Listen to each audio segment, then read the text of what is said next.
Good afternoon. It's great to see you all. We will start with a statement from the Secretary-General, and then we will take your questions. Good afternoon and welcome to the presidential complex here in Ankara, in Turkey, for the 2026 NATO summit. First of all, let me thank President Erdogan and his team for hosting us at this fantastic venue. I'm truly impressed, not least by the hospitality extended to us by our Turkish hosts. We are meeting here in Ankara 1 year after NATO leaders gathered for our summit in The Hague, where allies made historic commitments. They agreed on the urgency of making our alliance stronger because of the dangerous world we face. They committed to invest 5% of GDP in defense by 2035. And now, just 1 year later, we already see transformational progress. Here in Ankara, I expect nations to present clear, concrete and credible plans to reach that 5% goal. And the evidence we see so far is impressive. Just 1 year into a 10-year project, we see that European allies and Canada are already investing around 4% of their GDP in defense and security.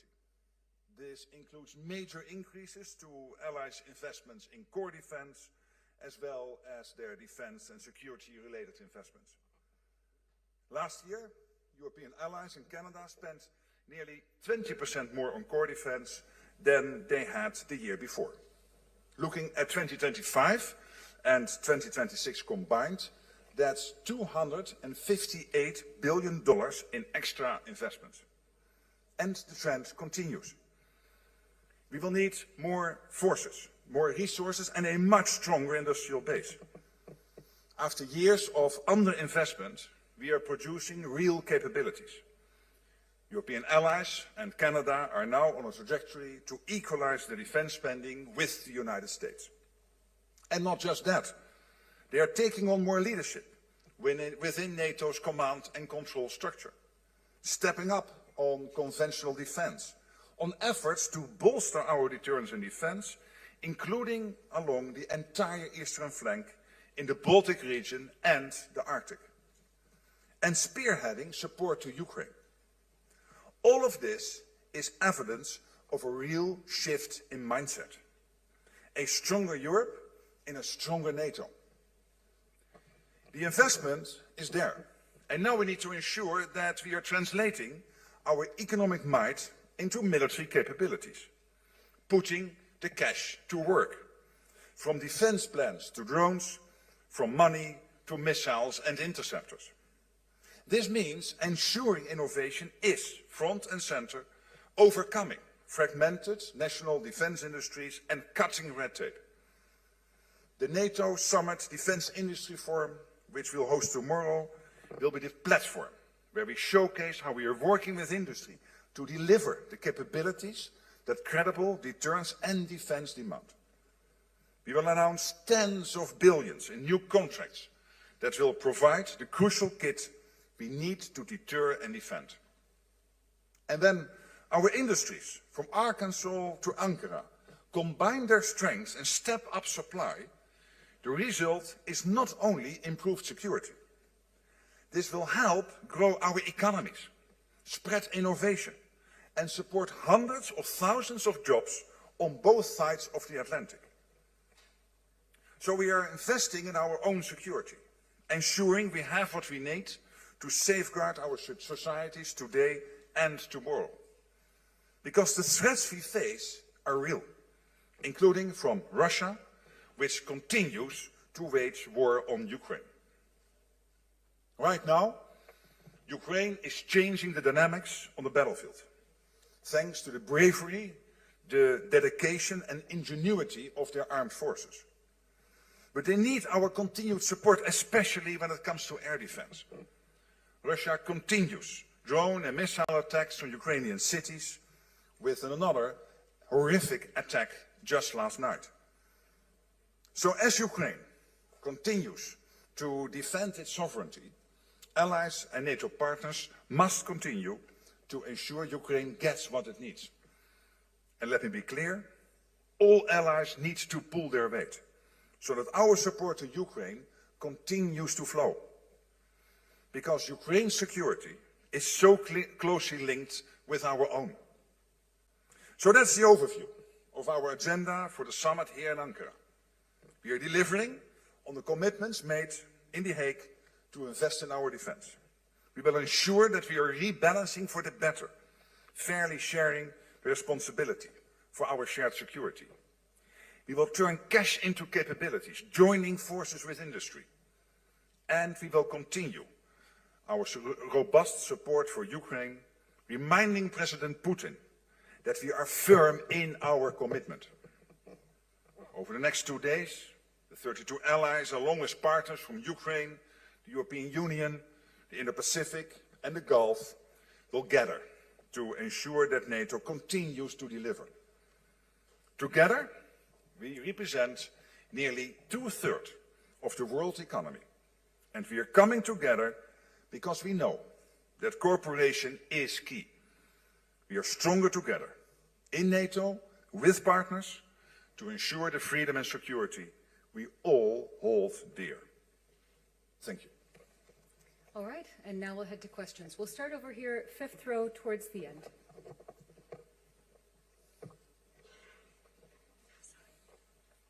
Thank you very much. Secretary-General Nick Robertson from CNN. Good afternoon. Good afternoon, and thank you for taking the questions. Sir, since the Hague summit, President Trump has very heavily hinted that he'd like to annex Greenland, has very heavily chastised NATO allies for not being on the front line enough in Afghanistan. And Iraq has been upset that NATO allies have not stepped up and provided the support that he was hoping for around Epic Fury, the United States and Iran war. What sort of tone is this summit going to have, and how hard is it in the light of that to project this consistent tone of unity and strength, the message that you just say is core? Well, let me say that I had a good visit last week with President Trump, and we discussed the staggering increase in defense spending by Europeans and Canadians. And of course, this is because of Putin and Russia and Ukraine, but also because he, President Trump, has been extremely forceful, encouraging us to do this. And you could argue that he is the first president of the US since Eisenhower who was able to come to this situation where the Europeans and the Canadians will spend the same as the Americans. This equalization was a wish for 50, 60 years, and now it's happening, and I think in large part to his leadership. And we also discussed some of the disappointment he has, for example, when it comes to the Strait of Hormuz or Iran more generally, and we also discussed almost 5,000 sorties of planes taking off from European bases in support of Epic Fury. And only last Friday we have seen the French and the Brits coming together with the Omani to make sure that collectively they will defend the principle of the freedom of navigation in the Strait of Hormuz, which is an extremely important development only in the last 72 hours. Okay, staying over here, seventh row, the man in the T-shirt.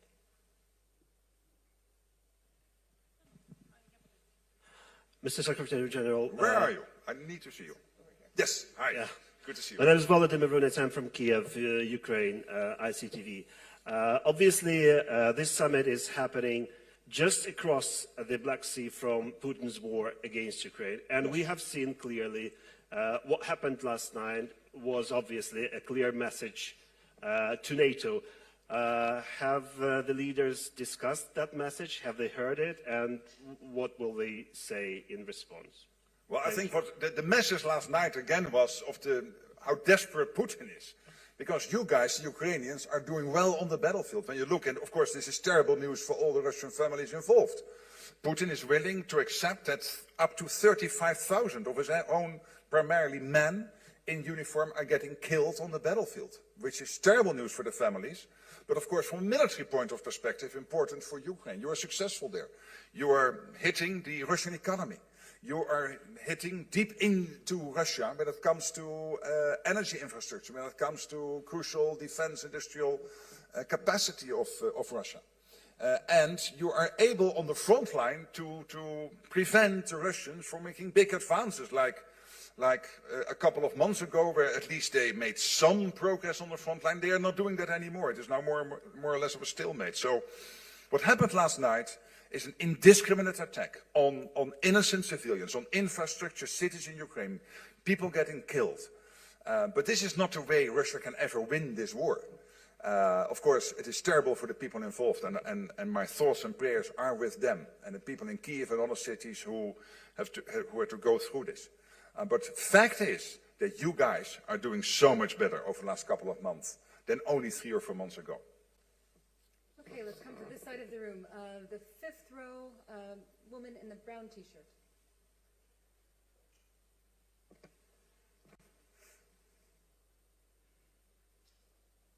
Thank you. Hi. Hi, Deborah Haynes from Sky News. The UK Ministry of Defence today has revealed that a Russian spy plane has been sort of flying over the aircraft carrier that's the NATO flagship at the moment in the high north, dropping large numbers of these sonar devices that it's believed was more to harass the warship. What's your response to this act by Russia?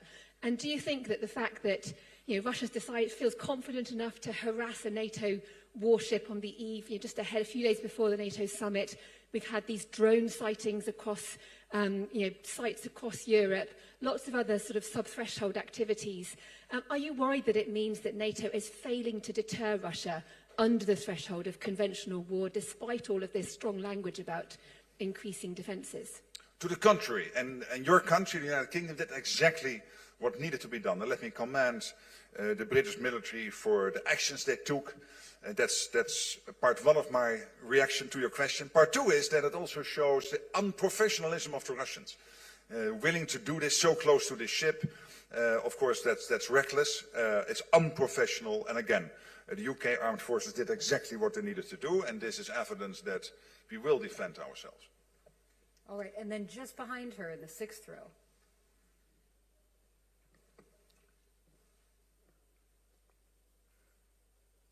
Thank you. Secretary-General Ladika Burke from the Nightly Australian. Nice to see you again. Good to see you again. Overnight, China has confirmed that it has tested a missile in the South Pacific. The IP4 plan to raise this here at NATO. How will you discuss this? And given the seriousness of this, is it a concern to you that for the second year in a row, you are struggling to get IP4 leaders attend this summit? On the second part of your question, no, because we have a very close cooperation with the IP4, including with Anthony, your Prime Minister, and the Prime Ministers and Presidents of New Zealand, the Republic of Korea, and Japan. I was just texting this afternoon with the Japanese Defense Minister about this latest development. And I think it is evidence of the fact that we cannot be naive about China. You know this. And this is why we have this close cooperation. Because the theaters are getting more and more intertwined, connected. What happens in the Pacific is relevant to what is happening in the transatlantic. And we see it also in the war with Ukraine, where China, North Korea, and Iran are key enablers of Russia's unprovoked war of aggression against Ukraine. So this again is evidence that we cannot be naive, and I can assure you that we are on it. Okay, coming over here, fourth row, AP.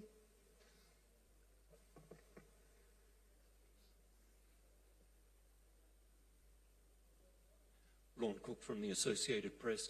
You mentioned in your opening remarks clear, credible, concise plans that the Allies have to come up with.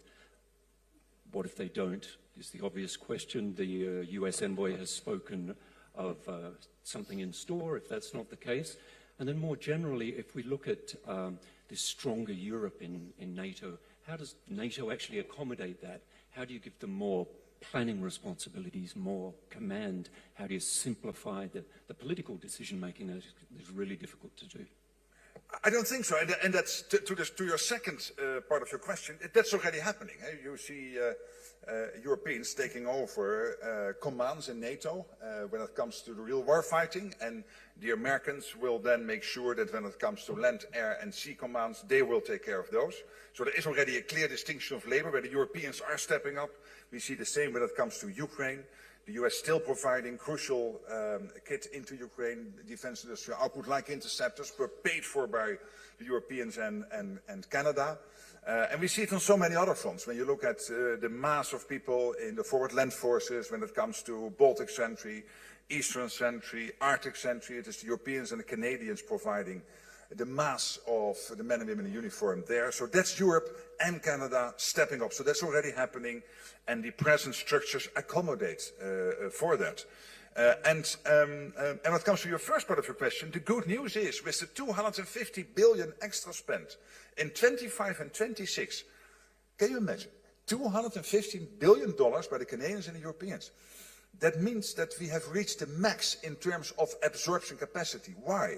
Because there is a limit to what you can spend extra in 1 or 2 years in terms of recruiting the men and women in uniform, making sure that the defense industrial base, which is rapidly developing and turning out more output, but still, of course, there is a limit to what they can do in pumping up the output in 1 or 2 years. So I think we are in really good shape. And massively, the Europeans are stepping up. Look at countries like Germany and so many others.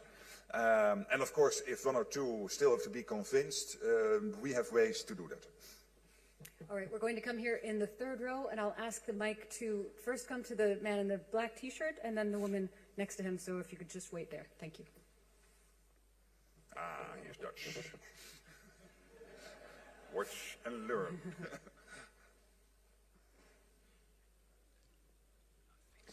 Yeah, I don't think I have to introduce myself, but I will do it anyway. Dutch agency ANP, thanks, sir. Okay, you extensively praised the host nation, but we've seen in the past few days, weeks, a crackdown again on dissidents, on even journalists, a comedian. Is Ankara still the best place to have a summit of liberal democracies? And do you think it's a good occasion for leaders to address these issues with President Erdogan? Let me say this. When it comes to democracy, democracy is more than elections. Elections, of course, are crucial in democracy, but democracy is also the free media, you in this room. That you can ask all the questions you want and write the pieces you want and do your research, etc.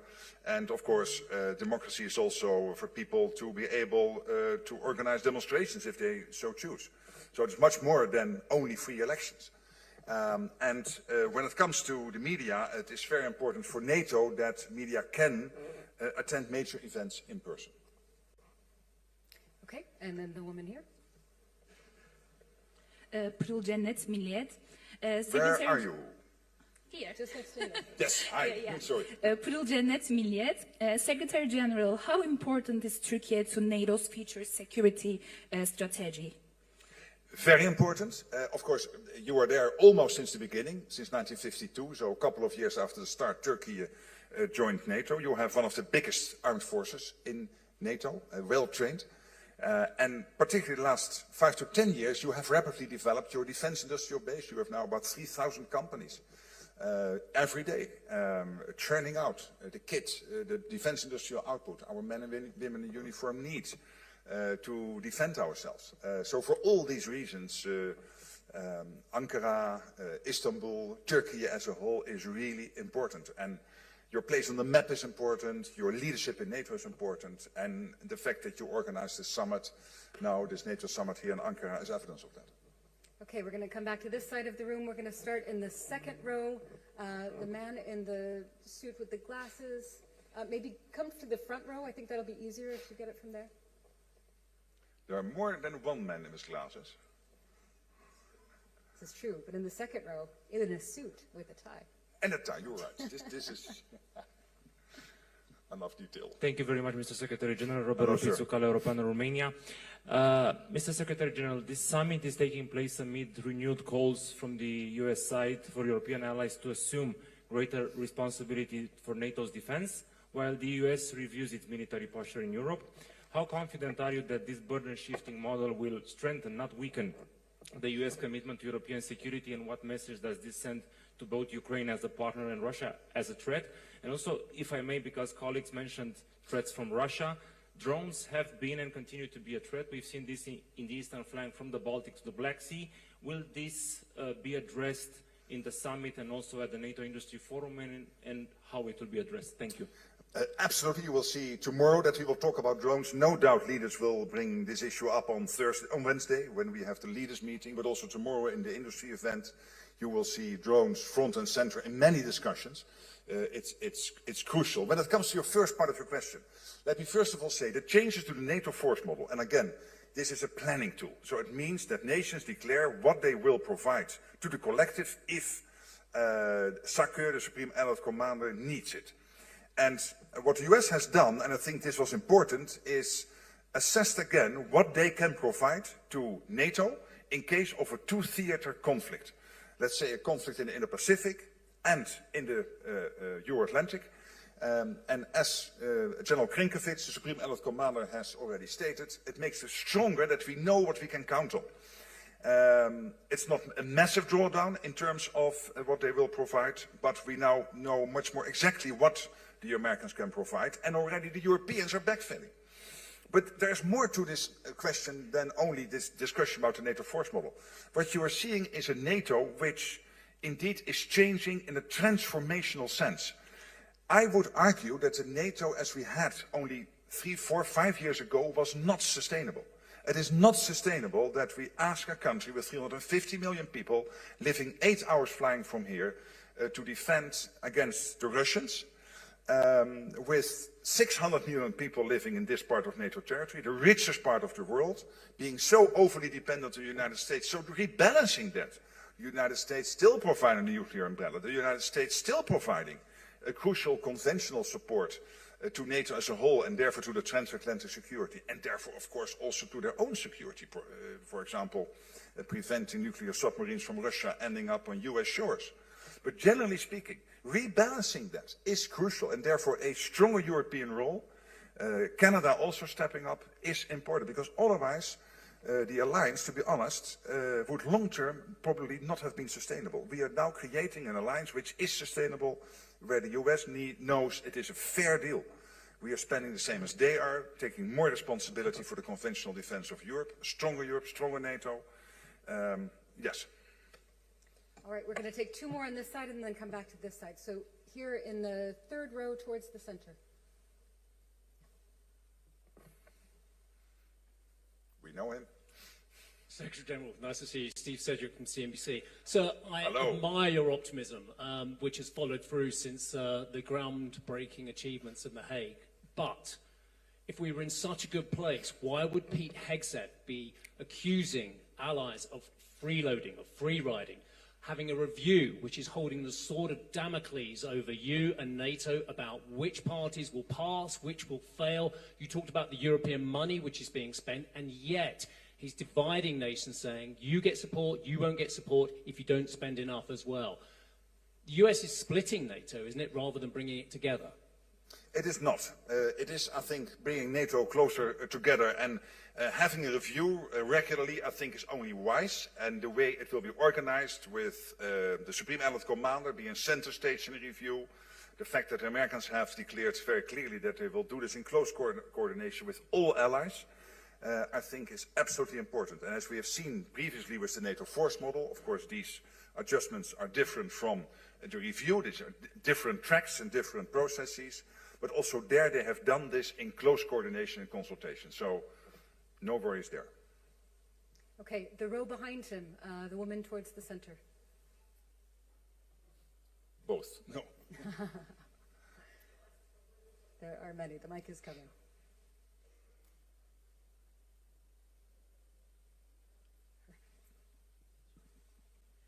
Thank you, Secretary General. Charlie Hancock, Moscow Times, independent Russian media in exile in the Netherlands. Hi. Hi. Lithuania and Finland just lifted their prohibitions on hosting nuclear weapons on their territories. Does that make us safer? And what can you tell us about the future for nuclear weapons within NATO? Well, these, of course, are decisions by countries to lift these restrictions they had in the past. What we know is, when it comes to the nuclear umbrella, crucial here is, of course, the United States. It's the US nuclear umbrella is the ultimate guarantor of our freedom and security in the whole of NATO, of course, particularly also when it comes to the European part of NATO territory. But we also have the British and the French nuclear capabilities, where the French are a little bit outside the NATO structures, but of course very much there. and the Brits coordinating within the NATO structures, and this is because of political decisions made many years ago. But as you know, the French have recently announced how they want to make sure that their nuclear deterrence will have even a bigger impact when it comes on the overall deterrence of the alliance, in close coordination and consultation with the Americans. So I think when it comes to the nuclear, we are really in a good place. And you saw this in a nuclear planning group meeting we had with the defense ministers now 4 weeks ago, which was very successful and led to clear outcomes. So individual decisions by Finland and Lithuania, generally speaking, we are in a good place. Coming over to this side, we're going to the 7th row. I see Bloomberg about 6 or 7 seats in.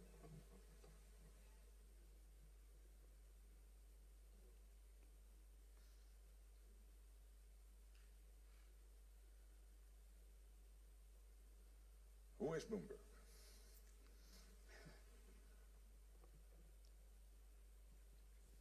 Thank you, Secretary General. Andrea Policiano from Bloomberg. Hi. You mentioned the attacks on Ukraine yesterday night. What they have shown is that there's a very severe lack of interceptors. Does it mean that the Pearl program is not delivering? What can we expect from this summit? Can we expect Ukraine to go home with promises for more interceptors, deliveries, maybe some licensing agreements? Thank you. When it comes to the political, I can assure you that the United States is doing everything they can to deliver on the Pearl commitment, and they are doing. So even as we speak, Pearl deliveries, including interceptors, are being sent to Ukraine and being used by Ukraine. From a practical perspective, as already enclosed in your question, there is a limit to the amount of interceptors there are in NATO territory, and that's why we need to make sure that we produce more. That's one of the reasons why Ukraine itself has been working. Of course, this is not something which will lead to results immediately, but to see what they can do with help of NATO partners, allies, to produce more when it comes to interceptors. So we are working from every angle, from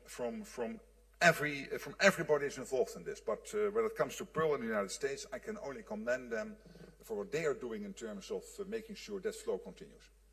All right, we're going to come down here to the 3rd row now. Third one in. Wait for the mic, please. She'll come. Don't fight. Mr. Secretary General, Gökhan Çelikay from Anadolu Agency. And I want to ask that we know that NATO supports both defense spending and production. Considering Turkey's achievements in the defense industry, what kind of role can Ankara play in enhancing the alliance's overall defense capacity? And you visited also Aselsan. What are your thoughts? What advice would you give to the NATO allies, particularly regarding how NATO can benefit from Turkish defense industry? Thank you so much. Well, let me start by saying that NATO is already very much profiting from what Turkey is doing in terms of the defense industrial output. And Aselsan is one example, but only one of maybe 3,000 companies in total, big ones like Aselsan, but also medium-sized, smaller companies. And second part of my reply would be that Turkey is already, through its defense industry, supporting so many other countries. You are working across the alliance. You had a successful visit of a Belgian trade mission here. You had the Polish president visiting only last week. And I know that you are working closely with so many other countries in NATO, within the EU and outside EU, Europe, but also with the US. There are investments by Turkish industrial companies in the industrial base in the United States. So this is really important, and this is why we need an alliance where we have the least amount of barriers possible in terms of working together across the alliance, from, as I said, from Arkansas to Ankara. So from the United States up to and including this beautiful city. All right, here in the 4th row, 5th seat in.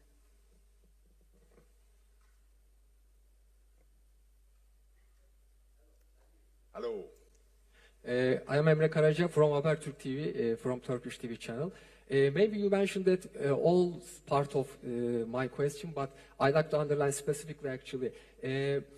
What is the NATO's position regarding unity and solidarity among all allies? Actually, in different times, Turkish authorities have acknowledged, complained that some NATO members impose sanctions on Turkey.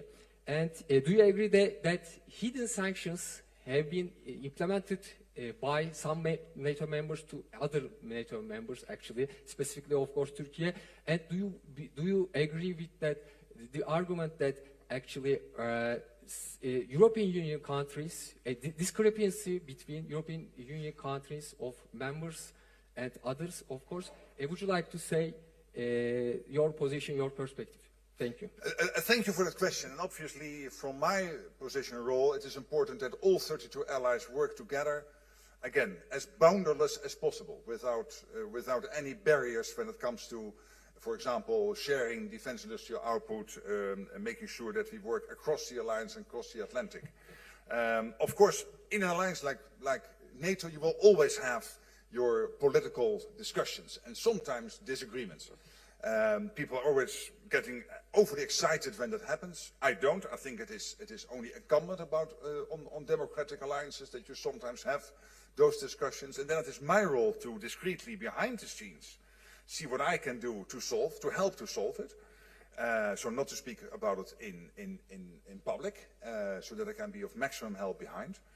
Some of these issues are there for many years, sometimes decennia, tens of years already. That's also unavoidable in a big alliance like NATO. But I can assure you, when you ask me what I think, I really believe that when it comes to EU, non-EU European countries, Canada, the United States, let's make sure that we work together to the max. Because in the end, we have only one goal, which is to protect the whole of NATO territory against Russia, against terrorism, against any other threat we face.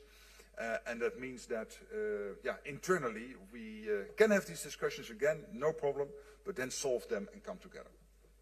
All right, we're coming back to this side of the room now. Let's start in the second row. The woman in white and then the man next to her. Hello, I'm from the Insider Media. My name is Anastasia Mikhailova, and I want to ask you about peace negotiation. How we all know that Putin stay on his conduction and never change how he want to peace will be. But my question is, what could make change his mind? And what do you think about news from today about when he told to Ukraine not attack, only defend yourself? How it's all could be? Thank you. Yeah, when it comes, a very good question. When it comes to the peace process, obviously you need two to tango. Volodymyr Zelensky, the president of Ukraine, is willing to sit down with Putin in whatever format to solve this terrible war. Obviously, so far, Putin has declined to sit down. And I really want, again, to thank the Americans for breaking the deadlock with Putin, particularly the American presidents from almost day one when he got into office, opening up channels to Putin. They think that's extremely important because he was the only one who could do that, and particularly at that stage of the process. The Ukrainians are doing better and better on the battlefield, but in the end, I cannot predict what needs to happen for Putin to come to the negotiating table. I think nobody in this room can predict. It's difficult to look into this guy's mind and head. But what we are seeing is an economy in difficulty. Ukrainians striking deep inside Russia, vital energy infrastructure and defense industrial infrastructure. And of course, Ukraine doing better and better on the battlefield. And as I said, Putin is willing to sacrifice up to 35,000 of his own men, which is crazy, on the battlefield. Can you imagine what an impact that has on all those families? So if you're a young guy living in Russia and you contemplate joining the war effort, well, think again, because probably you will be one of the 35,000 this month, next month, the month after. But hey, I don't know what we need to do more to get Putin to the table. Okay, and the man just next to her. Media outlet Zerkalo from Belarus. 2 weeks ago, President Zelensky said that Belarus is building and upgrading its military infrastructure, which Russia could use again to attack Ukraine from the north. Ukraine demanded that Belarus turn off the signal repeaters near the border that helps Russian drones attack the Ukrainian cities. Zelensky said that Belarus did it, but there are reports that Ukraine might have destroyed them with drone strikes. Does NATO have any information on whether Ukraine attacked Belarus to disable these repeaters? And does NATO share Ukraine's concern about the military build-up in Belarus? Well, obviously, I cannot not tell you everything we yes or not know, but because some of that is, of course, classified. But let me say that let's not be naive about the role Belarus is playing. I mean, they're under huge influence from Russia, from Moscow.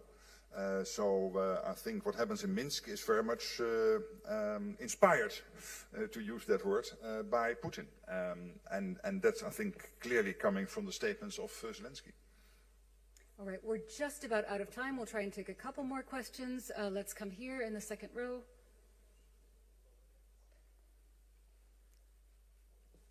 You're getting angry, no? you're too much in the center. Yeah. Thank you for taking my question. I am with 1+1 TV Ukraine, and I have a quick follow-up on Russia's escalation in Ukraine. President Zelensky offered co-production of PAC-3 missiles for Patriots. From your senses, is this goal achievable, and are you going to discuss this question? Well, obviously, these are bilateral decisions by allies and partners to work together. My sense is that these discussions are ongoing, so nothing new to report here, but more generally speaking, of course, it's always good if allies and partners work together in a trustworthy way to see whatever you can do to collectively ramp up the production. And we know that also the United States has a problem with the defense industrial output. It's not only a problem in Europe, it's also a problem in the US. The American president is really beating the American defense industrial companies to produce more. And they committed to do so, the famous quadruple sessions he had in the White House. So if this can help, maybe it could, but in the end, these are bilateral decisions. All right, we're going to go over here on the aisle towards the back. See Le Monde. Thank you very much, Nicolas Boursier from the Daily Le Monde. Very short question. Will you find a solution for the S-400 bought in 2017 here by Turkey, here in Ankara? Again, that is really a bilateral decision between allies. All right. I think we're in the seventh row here. The man in the white shirt, yes.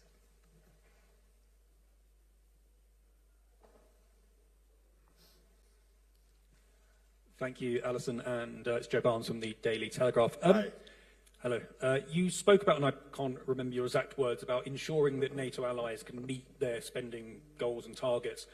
Matthew Whitaker, the US ambassador to NATO, has been speaking about giving allies benefits for hitting the targets. Given how much you enjoy your trips to the Oval Office, do you believe it is in the right spirit that President Trump restricts those who don't hit NATO's defence spending goals to similar meetings? But more crucially, do you think the US should be restricting and maybe not prioritising countries for procurement of American weapon systems if they are not hitting that 5% goal? Thank you. Hey, listen, in the end, it's up to every ally, including the United States, to decide how they build that relationship with the other 31. And so let me answer your question more generally. I think the US, and I use the word encouraging, and probably that is a bit of a weak word, strongly encouraging allies, indeed, to move to the 5%, to make sure that defense industrial output is ramping up, I think is only good. And then when it comes to the specific measures, in the end, that's up to each ally to decide how they will develop their bilateral relations with other allies. But generally speaking, it helps a lot that the American president is on this. As I said, it was because of Russia, it was because of Ukraine. But when you look at last year, countries like Spain and Italy and Belgium and Canada, so bigger economies, all reaching the 2%. Of course, it was because of Russia and Ukraine. But maybe there was also, to a small part, the Trump factor.